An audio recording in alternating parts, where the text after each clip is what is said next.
everybody, welcome to Gypsy Jazz Bootcamp Minor Key Soloing Workshop number 2. Let's get started. Hey everybody, welcome back to Gypsy Jazz Bootcamp Workshop number 2 for minor key soloing ideas. Lots of good stuff to discuss. I always like to start off with any questions that you may have. Welcome everybody. I'm sure there's some questions now that you've had a week to think about some things or try it out, digest the ideas. The first workshop was mainly about triads, targeting, embellishments around that, and then trying to apply it to the songs that I was recommending. I do have a lot of reinforcement PDFs and etudes on these particular topics. I treat Djangology in a particular way, and I'm not going to assume that everybody already knows Djangology. But I have a little route, a little substitution trick that I always do, and just to kind of give you a quick little preview of it. It would be like, I think of it as A major. This is a triad method as applied to Djangology. If you all know this,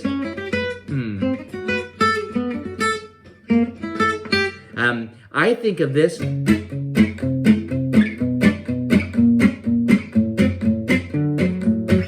That's the first 8 bars that everybody really works hard on soloing, because it switches chords every measure, which in a lot of songs in gypsy jazz swing style, it's 2 measures, sometimes even 4 measures. So when you have a chord change where you have to navigate every measure, it gets a little bit tricky.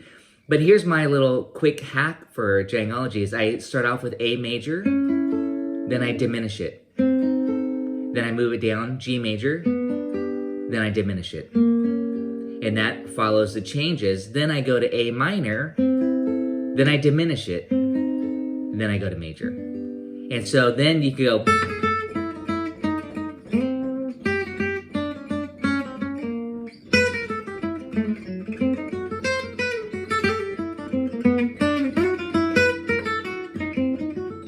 So I'm going A major, A diminished. And this is a big part of what I'm talking about for this class too. Today especially, we're going to talk about some strategies, especially some substitutions. Last time was more just face value. You see A minor, you play A minor. You see D minor, you play D minor. You see E7, you play E major. But today, again, I'm going to start to incorporate some subs. You see E7, you play G sharp dim, or D dim, or B dim. You know, we want to sub out, especially on the dominant chords, especially again on the dominant chords.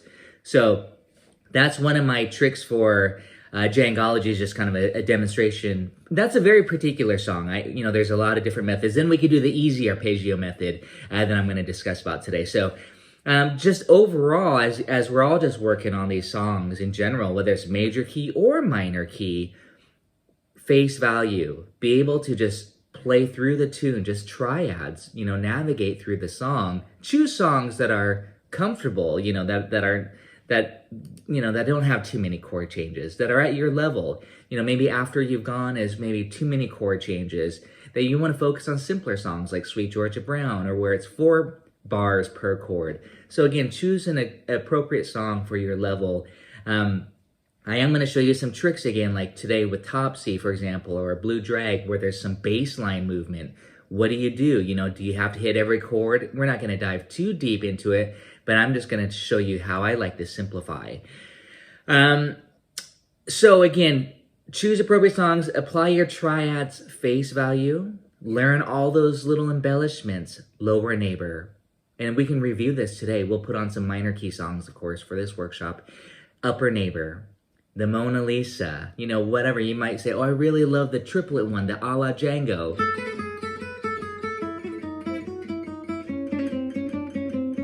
And I demonstrated that in a major key there. Then, you can apply it to major, minor, diminish. It doesn't matter. And I know I've been passing out a lot of worksheets. You probably have a stack full right now as I'm giving you. But at least you can print them, or you can put them all in a PDF, folder, so that they're related to what we're studying, and you can always refer back to it when you go to Patreon or my sound slices and you practice along. Even if we don't hit every topic, which I might just grab a few little things from it, but at least you can study it further. Again, just applying arpeggio, some substitutions. I call them strategies or concepts when I start to sub out. And again, I relate when we get to what's the tune? Oh, Bossa Dorado is a good one. And I reviewed my list and I was like, where's Swing Jeton? That's actually one of my favorite minor key songs. So I might have to go back and give you a few exercises and go over that progression as well. Swing Jeton. If there's any questions related to last week's, what we covered, triads embellishment. Did you guys have some fun trying it out on Dark Eyes or any of the other tunes I recommended? Those are kind of just a little bit easier tunes, I guess you could say. They're 3 or 4 chords. That was the idea behind choosing those songs, where it's primarily based off of 1-4-5. Anniversary Song, I realize, goes to 2-5-1. Same as Noto Swing. There's a 2-5-1 progression that goes to the relative major. And we could even discuss that a little bit today as well, because again, a minor key song will definitely have some major chord movements, or dominant chords, where it's not just all minor. So it's kind of a little formula almost sometimes in music in general. You'll notice that with Tears today, Django wrote a minor key section for the A section, and then the B section goes to the major key, the parallel major key, if you guys know that tune. And then, so again, there's often a formula to where it'll be a minor key section, even if it's a minor key song, but then the B section might go to a major key. In a jazz standard world, I'm thinking of My Funny Valentine, if you know that tune. That tune starts off in the minor key. My funny Valentine, sweet calming Valentine. Then, is your figure less than this? It goes happy, kind of makes your mouth a little. It goes to the major key, the relative major. And again, this all ties into the strategies, because if you don't know a tune, these are some things that you can kind of at least assume, or not assume, but guess. Does it go to the parallel key when it modulates? Because you can hear that it goes somewhere. Or does it go to the relative key? So parallel means the same root note. So if we started off on C minor, the B section might go to C major. And that's for the general, just like the big picture, the key change. And the song Tears by Django, it does that. It starts in C minor, it goes to C major. A song that was written by Cole Porter is I Love Paris. That starts off in the key of C minor, and then the B section goes to C major. So again, I want you to kind of know these common modulations, but also kind of hear it and can make some, educated assumptions. I say assumptions again, educated guesses, like, oh, it's modulating, it's going to the relative or the parallel. So again, parallel stays on the same root note. If we start in C minor, love Paris in the springtime, that's a good song. And then later on, it goes to the major key, C major for the B section. It's like the same progression. And also Tears is like that as well. So I'm kind of thinking Django might have been inspired by that Cole Porter song. I have to look at the years and the dates to get that correct. But again, that's a common modulation scheme. Another modulation scheme, when a song starts in a minor key, is going to the relative major. So if the song is, Blue Skies is one of them that comes to the top of my mind, but if the song is in C minor again, and for the A section, the relative major would be E flat major, okay? So then you can think about going to E flat, the chords of E flat. C minor is relative to E flat major. So it's important for you to understand the differences between relative and parallel, the modulation scheme. If I said A minor, what's the relative major? You would say what? Alberto, is that C? Yeah, C major, good. A minor, C major, everybody? Yeah. If I said G major, what relative minor? You would say, yeah, good. I walk it down like this. Boom, boom, boom, boom. But it's a minor third. It's 3 frets on your instrument. And always think of it this way. Minor is sad, it's down. Major is up. So if you're wondering, wait, what's that 3 fret trick?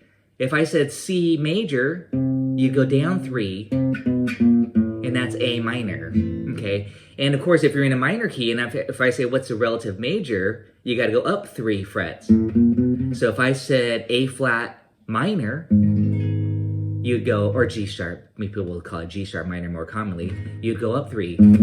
You say, oh, that's B major, Okay, so that's the relative. And then it can get a little bit tricky. Obviously, I got to slow down when I'm saying, because I'll say parallel, relative. If I say parallel, that just means stay on the same root note. So that's fairly easy. If I said it's A minor, what's a parallel? It's A major. Okay, you just stay on the root note. But that's a modulation. That's quite a drastic difference.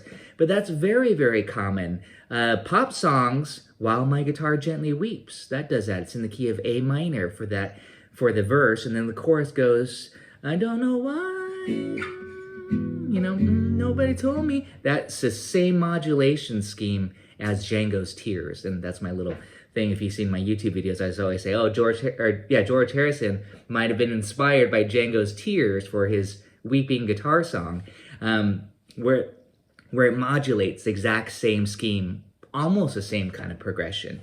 So again, that's important to know the difference from parallel and relative for modulation, especially as we're really working on songs in minor keys. And of course, another common scheme is to modulate to the 4 chord for the B section. Minor swing for that second half kind of goes to the 4 chord, then it goes back to the 1. What's another tune? By Mere Beast to Shame, that starts off in the 1, then the B section goes to the 4 chord. So when that happens, what you usually do is you put the 1 chord will turn into dominant, and then that 1 as a dominant is now the 5 of the 4, and it pulls you to the 4. So these are all just little soloing tricks that I work on. How do I turn that 1 to dominant? What do? I usually will do some sort of diminished lick or line or harmonic minor. But again, by practicing these, you start to really, these movements, then you piece them together into the various songs. I know this is just kind of a little pep talk and some strategies here, but I think it's important to think about these type of things, the bigger picture versus just like 1 chord, to think about the schemes, where does it modulate? Because as you think more about the bigger picture, soloing just becomes a lot easier. You don't have to get caught up or hung up on those small details. Just like I'm going to show you today when we solo on a tune like Blue Drag or Topsy, where you have,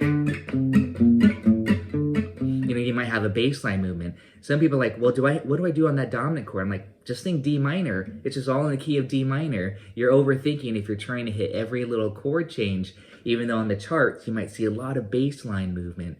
But again, you just want to see what's the general key. And that's how you'll hear people solo. Sure, they might outline and hit the little chord movement. I call that outlining, when you're actually playing the changes like that. But that's a lot of chords, that's a lot of movement. So you don't need to do that. And that's what I want to share when we look at Topsy or Blue Drag today, those 2 tunes. It's more the concepts, not the fine details, but just the bigger picture, so that when you're jamming with folks, you could just jump in and not get caught up on those small little details. And again, this is supposed to be an easy soloing class, so I'm not, even though I'm passing out just a few of my etudes, I'm more wanting to get you the strategies and concepts and some of the really important basic stuff, and then you can always go to my etudes and dive deeper into the fancier stuff, like I passed out Anniversary Song Etude number 1. That's got a lot more stuff. Or Douce Ambiance, they can get, or Dark Eyes, I think I did that too. But they start to get pretty notey, and that's definitely not necessary to get the flavor and to get the sound across. It's just how much technique do you want to display, and can you do? That's a lot of talking. I'm glad we have a longer session today. Any other comments, I guess, before we apply to some other songs? So let's go ahead and maybe hit a couple of songs we did not do last week, just the backing track, and try out, a couple of these little embellishment ideas. We can go through the routine again. I mean, I don't want to go through the routine, to be honest, but I want to apply it to another song, not just on minor swing. But minor swing should be kind of the template for everybody. Okay. So how about this? Any requests on a particular song, minor key song that we did not cover last week, or even Dark Eyes or whatever? Just let me know. Things like that to train your ear to hear those modulations. That just makes soloing, when you don't have a chart, you can feel like you can just jump in and play along. You know what I mean? You want to be like, oh, I can't play that song because I don't have the chart. we want to get away from charts as much as quickly as possible. We don't want to be restricted to sheet music. I know it's safe to have the sheet music, but we want to get rid of it. So these songs, this first batch is really a good batch to go ahead and not use sheet music. Anniversary songs are a little bit longer, but you'll get used to it once you play it. And again, these will just be songs that you can keep referring back to. And on Patreon, I know many of you, if not all of you on Patreon, I have a lot of play-alongs. I'm actually now trying to do the full song so that you could play along with Django or Borelli, the whole song, and it's scrolling by. It's just a lead sheet. We don't necessarily care about all the note-for-note stuff. Well, some of you may, but you could just follow along and not get lost. And then get rid of it. Then just close your eyes and play. That's kind of like your training wheels. Chart for Swing 48, it's the G minor blues. That's a good one to start. Thank you for suggesting that to try out our routine from Gypsy Jazz Bootcamp day. I always call it day 1. We will apply those ideas as we'll just, again, make it a routine and go through Swing 48. And I'm just going to go to YouTube. I mean, that's just my quick and easy. I do want to say this, though, because you'll often hear me say, I really like iReal Pro. I do like iReal Pro, as I mentioned, because you can loop a particular section. And in this case, we don't really need to loop it. It's just a 12-bar blues in a minor key. So the blues is generally a 12-bar blues form. So we've got the one, we're in G minor, 4 bars. To the 4 chords, C minor. And I am playing 6 chords. Back to the 1. Here's a simplified version, the 5. And back to the 1. And then the 5 if you want to put the turnaround top. And that's a G minor blues. On Swing 48, because in the Django Fake book, I should look at this actually. Maybe you guys have it in front of you. E flat 7 to D7 is pretty common to G minor. Like this. It makes a great tag. So E flat 7 is the flat 6, and it's kind of contained within the harmonic minor scale. That's why it sounds good. And it's bluesy, but it's also a tritone sub for the secondary dominant, A7. Okay, E flat 7, D7, G minor. Just to show you that. And you can still do. And that was G harmonic minor. We talked about that last week. And then G minor. However, because of the melody for this song, I think Django was intending A flat 7 to D7 and then G minor. And that's called tritone substitution, when you sub out a dominant chord with another dominant chord, a tritone away. They actually share the 2 important notes, the 3rd and the 7th. Whether it's D7 or whether it's A flat 7. They just invert itself. On the D7 chord, you have the F sharp as the 3rd and the C as a flat 7. But on the A flat 7, the F sharp becomes the flat 7 and the C becomes a 3rd. So it doesn't matter. And if you put them collectively, depending on what the bass player is playing, it becomes a dominant 7 with a flat 5. So it's all good. It's very Django. That's the theory in a nutshell of the tritone sub. It just creates a dominant 7 with a flat 5 sound.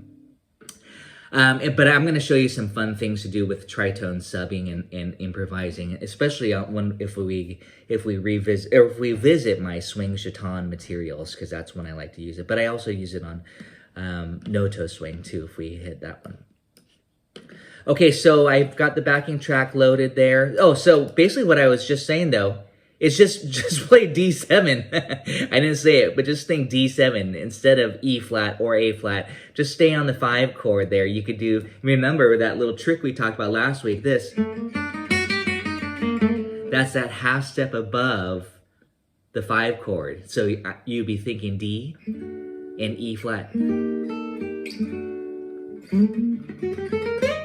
That brings out that harmonic minor flavor anyway. So that's what I'd be doing on the D. Let's see, what kind of backing track do we have here? Theory right there on the different options on the dominant chord there, but you'll see different things, of course.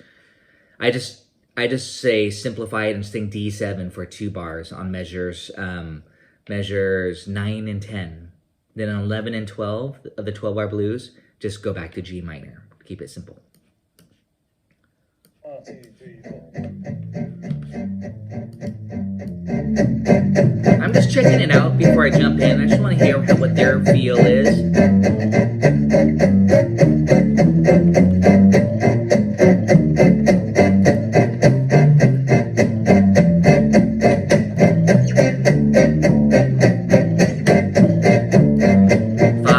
Try to say it to yourself. Top 1. That's 4 bars, 4 chord. 1. 5. 1. That's how easy it can be. I'm going to slow it down. It's a little bit fast for our studies right now. 4. 1. 5. I'm going to jump in here and start our little routine. Ready? Here we go.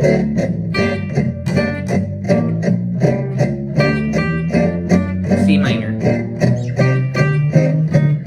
G minor. D. G minor. Lower neighbor.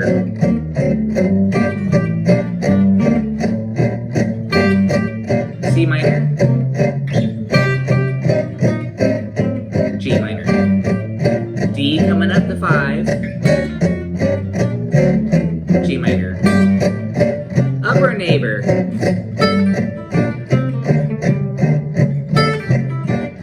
C minor. G minor. And D. And G minor. Mona Lisa. C minor. G minor. 5. A la Django.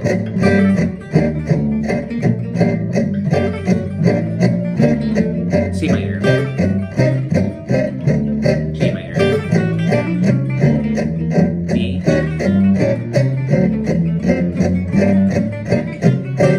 Next inversion. C minor. G minor. D.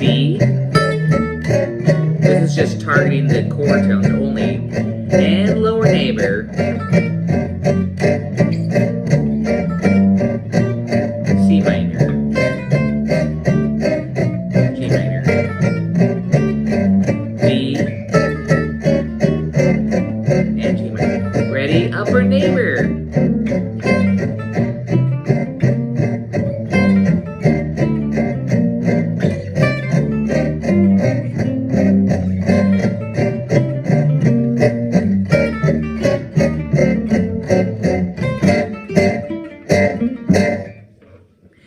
We need longer backing tracks. Well, I was talking for half of it there. But that's just kind of, again, a quick demonstration of the routine. Just getting used to doing that. It's good practice no matter what key you're in. I mean, hopefully you guys were looking at your charts there, but I was just kind of demonstrating the 12-bar blues. I wanted to fancy it up, but I was just kind of sticking with some of those, what I have written, even down to the rhythm of this one. I do want to share one thing that's not written on there. Maybe it is in my embellishment sheets, one of them. I know I use it quite a bit in my etudes.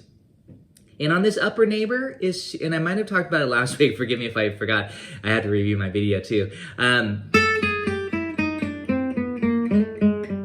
So what I'm doing here is putting a chromatic passing tone from the upper neighbor to the chord tone. And remember, the upper neighbor is just a minor triad above it. So you get this.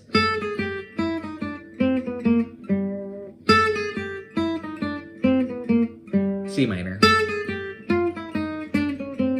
G minor.